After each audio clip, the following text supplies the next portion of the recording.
জয় আনন্দময়ী সোনামায়ের জয়।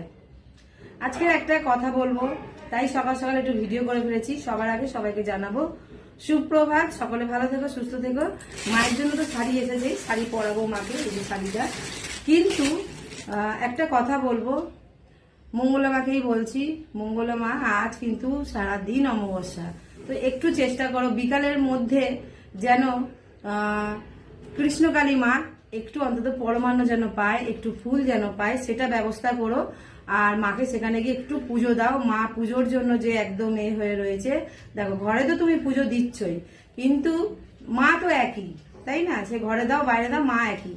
কিন্তু ওখানে যেহেতু মা চিন্ময়ী মা, তো সেইখানে মা হচ্ছে যখন বসিয়েছো মাকে, তো ওখানে গিয়ে একটু মাকে পুজো দাও। আর অবশ্য আমি বার করে বলবো, যেইটুকানি দেখেছি স্বপ্ন আদেশে, যেটুকানি দেখি সেইটুকানি তোমাদের সঙ্গে শেয়ার করেছি। জানি না আমার কথা তুমি শুনবে কিনা। আর যাই হোক, আমার কথা বলার কথা আমি অবশ্যই বলবো, তুমি একটু চেষ্টা করো যে মা যেন তোমার ছাদ মন্দিরে এসে বসতে পারে। মা যে চাইছেন তোমার ছাদ মন্দিরে এসে বসতে। হ্যাঁ, তো যাই হোক, তোমার কিছুই না, আমারও কিছু না, সবই সব পড়ে থাকবে, আমরা কিন্তু চলে যাব। কিন্তু মাকে সেই জায়গায় এনে বসাও যেটা মায়ের জায়গা ছিল, ওটাই মায়ের জায়গা। জয় আনন্দময়ী সোনামার জয়। আর মা কিন্তু তোমার বাড়ি থেকেই কিন্তু সেখানে জাগ্রত হয়েছিল। আর যত ভক্তরা জানতে পেরেছিল, মা কিন্তু তোমার বাড়ি থেকেই জানতে পেরেছিল যে এখানে এই জায়গায় কৃষ্ণকালী মা আছে। তো মা হচ্ছে তোমার বাড়িতেই জাগ্রত, মাকে এনে পুজো করো।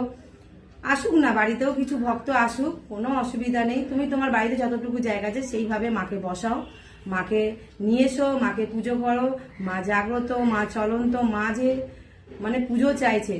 হ্যাঁ, আর সকল ভক্তদেরকে সবসময় এইটুখানি বলো, সকল ভক্তরা যারা আছো, যারা কৃষ্ণকালী মায়ের অনেক কাছাকাছি যারা আছো, তারা একটু মঙ্গলা মাকে হেল্প করো, যাতে কৃষ্ণকালী মা সেই ছাদ মন্দিরে এসে বসতে পারে। তো সেইটাই অবশ্য চেষ্টা করো।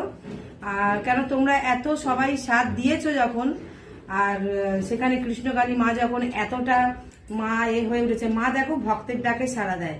এত সারা মানে ব্রহ্মাণ্ডে মা সব জায়গায় তো মানে বিরাজ করছেই। তো সেই জায়গা থেকেই আমি বলবো, মাকে যদি আমি ঘন জঙ্গলের মধ্যে বসে গিয়েও মাকে যদি ডাকি, মা কিন্তু ঠিক সাড়া দেবেন। কেন সাড়া দেবেন? আমার মনটা যে পবিত্র, আমার মনটা যে ভালো। মা চান একটা ভালো মনের মানুষ। তাই সকলকে বলছি, তোমরা যদি সত্যিই ভালো মনের মানুষ হয়ে থাকো, মাকে সেই ছাদ মন্দিরে এনে বসাও আর মায়ের আশ্রম করো। তোমাদেরকে আমি আগেও বলেছি, এখনো বলবো, আর বারবার বলবো। যতবার মায়ের স্বপ্ন পাচ্ছি ততবার তোমাদের কাছে ভিডিওটা ছাড়ছি, চেষ্টা করছি যাতে মাকে সেই জায়গায় এনে বসানো যায়। আর দেখো, আমার কথা সে হয়তো শুনবে না, এও হতে পারে, কিন্তু সত্যি করে সেও তো মায়ের সেবিকা, আর আমিও মায়ের সেবিকা। আমি যেইটুকানি পারবো সেইটুকানিই বলবো।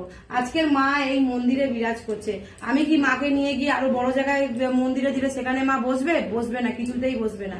মা কিন্তু মায়ের সেই মন্দির চাইছে যেই মন্দিরে মা ছিল। হয়তো তুমি 1 মাস 2 মাস 3 মাস যে কোনো জায়গায় গিয়ে পুজো করবে, কিন্তু আবার 2-3 মাস পরে 4 মাস পরে আবার কিন্তু কিছু না কিছু দেখা দেবে। কেন? মা যে সেখানে থাকতে চাইছেন না, মা থাকতে চাইছেন মা যেখানে মা প্রতিষ্ঠিত হয়েছে এসে। আর ওখানেই তো কৃষ্ণকালী নামেই তো মা সবাই জানতে পেরেছে যে মা এরকম জায়গায়, এরকম অমুক বাড়িতে, অমুক বাড়ির ছাদে মা প্রতিষ্ঠিত হয়েছে কৃষ্ণকালী মা নামে। তো সেটাই এখানে যেরকম আনন্দময়ী সোনামা নামে মা বিরাজ করছে, মা প্রতিষ্ঠিত হয়েছে। আর মাকে প্রাণ প্রতিষ্ঠা করার পরে কখনো কোথাও কিন্তু উঠিয়ে নিয়ে যেতে নেই। তো অবশ্য, আর তারপরে হচ্ছে অবশ্য একটু ব্রাহ্মণ লাগে, ব্রাহ্মণের পুজো তো লাগে। যাই হোক, অনেকে বলেছে যে কৃষ্ণকালী মা নাকি বলেছে যে মঙ্গলা মায়ের হাতেই পুজো নেবে। মঙ্গলা মা বলেছেন কৃষ্ণকালী মা ওনার হাতেই পুজো নেবেন, কোনো ব্রাহ্মণ থেকে পুজো নেবেন না। সেটা অনেক আগে একটা ভিডিওতে আমি দেখেছিলাম। তাই যাই হোক, আজকে যদি আমি এখানে ব্রাহ্মণ যদি সবসময়ের জন্য রেখে দিই, কিন্তু মাকে ভোগটা নিবেদন করব আমি খাইয়ে দেবো মাকে। কেন? মা আমার হাত দিয়েই ভোগটা খান। আর ঠিক সেরকমই মঙ্গলা মায়ের ওখানেও মঙ্গলা মায়ের হাতের পুজো নিতে চাইছে, কিন্তু তাও একটা ব্রাহ্মণ কিন্তু লাগে। ঠিক আছে? তাই সকলকে সবসময় বলবো, আমার কথাটা খারাপ মনে করো না। আজকের দেখো, আজকে কিন্তু এই বড় একটা অমাবস্যার দিনে এই অমাবস্যাতে এক মা ওখানে উপোস থাকবে, এটা যেন না হয়। মাকে সেখানে গিয়ে তোমরা অবশ্য একটু সবাই মিলে একটু চেষ্টা করো যাতে মা ফুল মালা মিষ্টি আর একটু মা যেন পরমান্ন অন্তত পায়। হ্যাঁ, চাল দিয়েই তো আমরা পরমান্ন করি, দুধ চাল দিয়ে যেন মাকে একটু পরমান্ন করে দেওয়া হয়। মা হচ্ছেন সব জায়গায় জাগ্রত। এই তো গতকালকে গেলাম শ্যামসুন্দরী মায়ের ওখান থেকে ঘুরে আসলাম। শ্যামসুন্দরী মা ওখানে কিন্তু বাচ্চা রূপে ঘুরে বেড়ায়, আর বাচ্চা রূপে উনি সকলের কাছ থেকে চকলেট মাজা এই পুজোগুলো নেয়, আর অবশ্য চালকলা নেয়। মা এখানেও চালকলা নেয়। মা শুধু এখানে চালকলা নেয় না, মা সারা জায়গাতেই মাকে চালকলা দিতেই হবে। মা যে চালকলা ভালোবাসেন। তো অবশ্য এইটুকানি তোমাদের সঙ্গে কথা থাকলো। তোমরা যদি আমার এই অনুরোধটুকু শোনো, খুব ভালো লাগবে। জয় আনন্দময়ী সোনা মায়ের জয়, জয় কৃষ্ণকালী মায়ের জয়। সবার কাছে এইটুকানি অনুরোধ থাকবে যে সবাই মঙ্গলা মাকে একটু সাথ দাও, যাতে মা সেই কৃষ্ণকালী মাকে বাড়িতে আনতে পারে, মাকে যাতে সেইভাবে পুজো দিতে পারে। মা সেই মন্দিরে থাকতে চাইছে, বারবার করে বলছি। আর এই মায়ের পুজো করি তো, সেই দিক থেকে অবশ্য বলছি। আর যেইটুকানি বুঝতে পেরেছি, জানতে পেরেছি, তাই তোমাদের কাছে আমি বললাম। তোমরা কিছু খারাপ মনে করো না। যদি আমি কোনো কিছু ভুল টুটি বলে থাকি, অবশ্য আমি ক্ষমা চেয়েই নেব। আর আমি শুধু এইটুকানি বারবার করে বলছি যে মাকে মায়ের মন্দিরে এনে বসাও। মা সেই ছাদ মন্দিরে থাকতে চাইছে, বারবার করে বলছি। আরো বলবো, মাকে সেই ছাদ মন্দিরে আনো, মাকে সেই ছাদ মন্দিরে আনো, মাকে সেই ছাদ মন্দিরে আনো, যেইখানে মা প্রতিষ্ঠিত হয়েছিল। এইটুকানি তোমাদের কাছে সবসময় জানাবো। আর মঙ্গলা মায়ের যারা আশেপাশে অনেকে আছো, হেল্প করো। যারা ঢাক বাবা আছে, মিষ্টি বাবা আছে, তারপরে অনেকে আছে যারা মঙ্গলা মায়ের আশেপাশে সবসময় থাকো, মাকে হেল্পও করো।